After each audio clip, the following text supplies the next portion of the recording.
Gorsuch asserting his independence from President Trump during the confirmation hearing.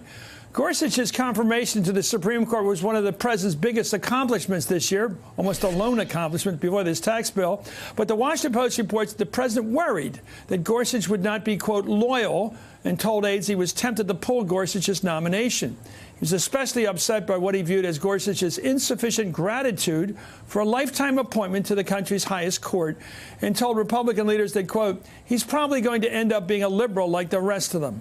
Well, this concern came after Senator Richard Blumenthal said that Gorsuch had called the president's attack on federal judges, quote, disheartening and demoralizing. Well, today the president tweeted that the story is fake news. I never even wavered. I am very proud of him and the job he is doing as a justice of the Supreme Court.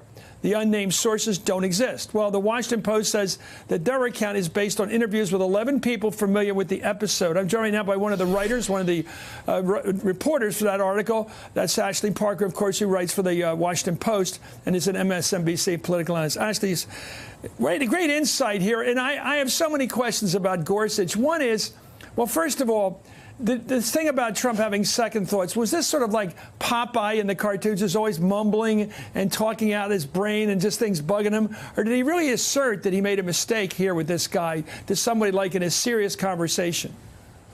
So that's a fair question and a good question. And the White House told us that the nomination was never in actual jeopardy.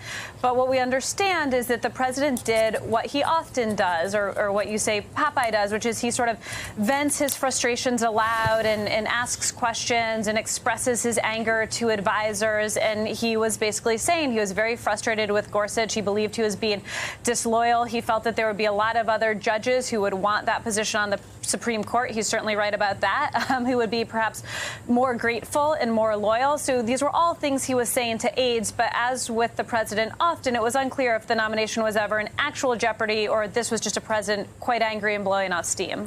One question I have to ask, it may not be in your reporting, but it's certainly a great question. I got the sense when Gorsuch was going before the senators, going around door to door among the senators, making courtesy calls and then testifying like we're watching now, that he came across as sort of a moderate, modest sort of conservative, not some, further than Scalia type, Antonin Scalia type. And now I think the image he's gotten is just that this guy's a very hard right justice. Yeah, his tenure is quite young, but I think that's a fair assessment for now. And that's sort of one of the central ironies, was the president was very worried about him early on when he was going through the process. But if there's been a single knock on him, it's not what the president feared, that he would be a liberal like the rest of them. It's that he's actually been quite conservative and maybe almost overly paying deference to the president and the Republican senators who pushed him through. Well, also, the Washington Post reports that a source familiar with the incident largely faults the White House for failing to explain that Supreme Court nominees asserting their independence from the president who appointed them was a natural part of a successful confirmation process. But this wasn't the only time the president asserted the right to loyalty from an independent member of his government. Let's listen to former FBI Director James Comey on that point. He asked specifically of loyalty in the context of asking me to stay. Ashley, this is such a profound question. Does the president know that being elected president doesn't mean the acquiring of an asset, that he doesn't own the United States government? It's a Republican form of government.